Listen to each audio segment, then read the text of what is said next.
Assalamualaikum warahmatullahi wabarakatuh. Zaman sekarang ini zaman kemakmuran ya pemirsa, di mana orang dengan mudah mendapatkan berbagai menu makanan atau minuman yang diinginkan asal ada uang. Kadang kita nggak ngitung apa aja yang sudah dimakan atau diminum dan berapa kalorinya, terus apa efeknya terhadap kesehatan dan sebagainya. Yang penting makanannya enak, hati puas, ya kan? Nggak nyadar, secara perlahan tapi pasti kita kelebihan kalori setiap hari. Dan begitu nyadar, badan kita sudah tambun. Kalau sudah begini, apalagi yang sudah timbul gejala penyakit degeneratif, baru insya bahwa kita itu perlu diet. Banyak macam diet, seperti dengan pengaturan waktu, misalnya sekian jam kita puasa dan sekian jam kita makan. Ada pula diet yang menekankan pada konsumsi protein tapi kurang serat. Ada pula diet ekstrim 500 kalori dan sebagainya. Ada juga diet dengan konsumsi susu fortifikasi yang harganya wow. Kalau menurut saya diet yang paling tepat adalah diet alamiah yang aman untuk kesehatan, yang kita nggak terlalu kelaparan dan tetap hemat. Jadi insya Allah aman untuk tubuh, aman pula untuk isi dompet kita. Kalau merencanakan diet penurunan berat badan, maka tidak terlepas dari kalori. Karena dengan kalori itu kita dapat menghitung berapa kebutuhan tubuh kita terhadap kalori per hari dan makanan apa yang tepat untuk dikonsumsi disesuaikan dengan jumlah kalori yang dikandungnya. Kalori adalah satuan unit yang menunjukkan jumlah energi di dalam makanan. Setiap makanan dan minuman yang kita konsumsi memiliki energi alias kalori yang berbeda-beda. Jumlah kalori di dalam makanan biasanya ditulis dalam satuan kilokalori atau kcal. Ada perbedaan kebutuhan kalori anak-anak di atas 10 tahun, yaitu kebutuhan kalori antara anak laki-laki dan perempuan, walaupun usia mereka sebaya dan sama-sama termasuk anak yang aktif. Tubuh laki-laki umumnya memiliki postur lebih tinggi dan lebih banyak massa otot dibanding perempuan. Metabolisme tubuh dan kapasitas paru-paru anak laki-laki juga cenderung lebih besar. Hal inilah yang memungkinkan mereka bekerja lebih keras saat berolahraga atau beraktivitas fisik lainnya, sehingga mereka membutuhkan asupan kalori yang lebih banyak. Pemirsa, kalau Anda seorang remaja, kebutuhan kalori Anda adalah 2000 sampai 2650 kalori per hari. Dan untuk orang dewasa, pria membutuhkan 2500 kalori dan wanita 2100 kalori. Baik pria maupun wanita, jika mengkonsumsi kalori lebih dari kebutuhan perharinya, lama-kelamaan akan mengalami peningkatan berat badannya. Sebaliknya, jika rutin mengurangi konsumsi kalori di bawah kebutuhan harian, berat badan akan berangsur turun. Ada beberapa cara untuk menurunkan berat badan, antara lain: pertama, membiasakan sarapan pagi. Jadi jangan dilewatkan ya. Hendaknya kita sarapan dengan cukup protein dan karbohidrat kompleks. Protein dapat mengatur hormon nafsu makan yang membuat kenyang lebih lama, mencegah lapar, sehingga akan menghindari ngemil untuk menekan rasa lapar. Contoh makanan yang bagus untuk sarapan adalah telur rebus, alpukat, nasi merah, kentang, jagung, kacang-kacangan, biji gandum, dan puding. Kedua, makan secara teratur. Orang Indonesia kebanyakan makan dengan 3 kali makan besar atau makan utama dan 2 kali cemilan pada pagi dan sore hari. Makan yang teratur ini akan membuat kenyang dan menghindari lapar yang luar biasa, sehingga membuat orang menjadi ngemil dengan makanan yang mengandung gula dan lemak yang berlebih, dan terkadang juga tanpa kontrol berapa jumlah kalori cemilan yang sudah dikonsumsi. Ketiga, kurangi konsumsi gula dan karbohidrat olahan. Karbohidrat olahan ini contohnya sirup jagung, tepung putih, roti, kue kering, soda, pasta, nasi putih, dan gula tambahan. Gula ini banyak digunakan pada makanan seperti permen, cake, tart, permen, dan sebagainya, atau untuk dalam bentuk gula pasir atau gula merah untuk minuman. Makanan tinggi gula ini menambah kalori tapi tidak mengurangi rasa lapar seperti makanan padat. Dan makanan ini juga tanpa serat, lebih mudah dicerna dan diubah menjadi glukosa. Kemudian masuk ke dalam pembuluh darah dan memicu insulin dan meningkatkan penyimpanan lemak dan akan meningkatkan berat badan. Studi yang dimuat di dalam The American Journal of Clinical Nutrition mengungkapkan bahwa dalam melakukan program penurunan berat badan akan lebih efektif dengan melakukan pengurangan porsi makan dengan kandungan karbohidrat. Jika mengkonsumsi makanan atau minuman tinggi gula atau karbohidrat olahan, tubuh akan mengalami radikal bebas yang tinggi di dalam tubuh yang akan memicu inflamasi dan membuat kinerja otak menjadi lemah. Menambah asupan serat dari sayur dan buah.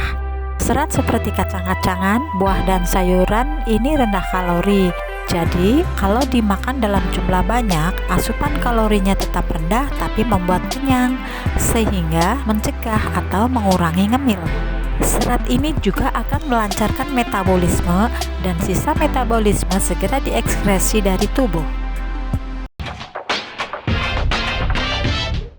Kelima, minum teh hijau. Teh hijau ini tinggi antioksidan yang akan meningkatkan 17% pembakaran lemak dan 4% meningkatkan pengeluaran energi. Keenam, mengganti makanan pokok atau karbohidrat dengan jumlah kalori yang lebih rendah. Misalnya, dalam 100 gram nasi putih mengandung sebanyak 130 kalori, 28,3 gram karbohidrat, dan 0,19 gram lemak. Sedangkan kentang mengandung 89 kalori, 21,08 gram karbohidrat, dan 0,15 gram lemak.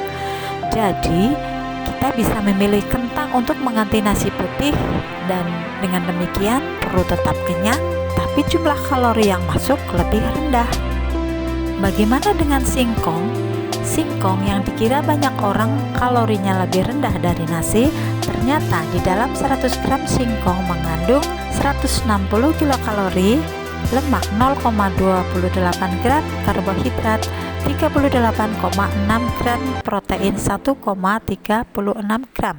Tapi banyak sekali kandungan di dalam singkong yang sangat baik bagi tubuh ya, seperti protein, lemak, karbohidrat, serat, tembaga, tiamin, folat, vitamin, kalium, magnesium, dan niacin. Kemudian kandungan vitamin C-nya juga 20% dari kebutuhan harian.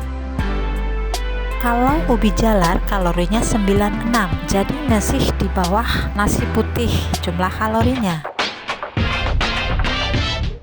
Ketujuh, membatasi konsumsi makanan cepat saji, jajanan, dan makanan selingan yang manis, asin, dan berlemak. Permen, donat, bolu gulung, es krim, keripik kentang, daging olahan seperti sosis, hotdog, gorengan, minuman bersoda, sereal manis, kuah daging, krim, susu whole milk, kopi instan, dan sebagainya itu makanan yang perlu dikurangi atau dibatasi. Kedelapan, membiasakan makan dengan porsi kecil dan piring kecil pula. Coba kita bayangkan kalau misalnya kita taruh makanan di piring yang besar, kemudian kita tuang ke piring yang kecil, maka di piring yang besar makanan itu kelihatan sedikit, sedangkan di piring yang kecil itu makanan akan terlihat penuh. Itu akan mempengaruhi otak kita bahwa saya ini sudah makan dengan porsi yang banyak yang terlihat di piring kecil itu, kemudian saya juga sudah kenyang. Kesembilan adalah membiasakan untuk membaca label kemasan sebelum makan. Kalau kita membaca label kepada kemasan, itu untuk melihat berapa jumlah kalori yang ada pada makanan tersebut, agar kita tidak mengkonsumsi makanan dengan jumlah kalori yang berlebihan. Ke-10, mengurangi makanan gorengan atau tinggi lemak. Gorengan mengandung minyak atau lemak yang sangat tinggi. Dalam 1 gram minyak goreng mengandung 8,89 kilokalori. Orang dewasa dengan kebutuhan 2000 kilokalori per hari Batas maksimal mengkonsumsi lemak atau minyak adalah 5-6 sendok makan per hari. Dengan mengkonsumsi tinggi gorengan atau tinggi lemak akan menumpuk lemak yang akan meningkatkan berat badan, dan lebih parahnya mengkonsumsi tinggi gorengan akan meningkatkan risiko hiperkolesterol, jantung, diabetes, dan kanker. Ke-11, menambah variasi cara masak rendah minyak. Untuk mengurangi penggunaan minyak goreng pada masakan, kita bisa mengubah kebiasaan cara memasak. Kita sering memasak sayuran dengan cara ditumis, dilodeh, atau dimasak kari kental. Untuk mengurangi penggunaan lemak, sayuran bisa direbus atau dimakan mentah, atau untuk lalapan, atau bisa juga dibikin salad. Untuk ikan, tahu, atau ayam bisa dipepes. Bisa juga dibakar atau dipanggang. Kalau tempe bisa direbus atau diembes-embes. Ke-12, minum cukup air putih. Air berfungsi untuk melancarkan aliran darah yang membawa nutrisi ke sel tubuh dan membuang racun yang dihasilkan organ vital tubuh, melindungi jaringan tubuh yang sensitif, dan melembabkan telinga, hidung, dan tenggorokan. Orang dewasa disarankan untuk minum air putih sekitar 8 gelas berukuran 230 ml per hari atau sekitar total 2 liter per hari. Rasa lapar biasanya disebabkan karena kurangnya cairan atau kurang protein. Dengan minum air putih yang cukup, maka akan menambah cairan tubuh dan akan menekan rasa lapar.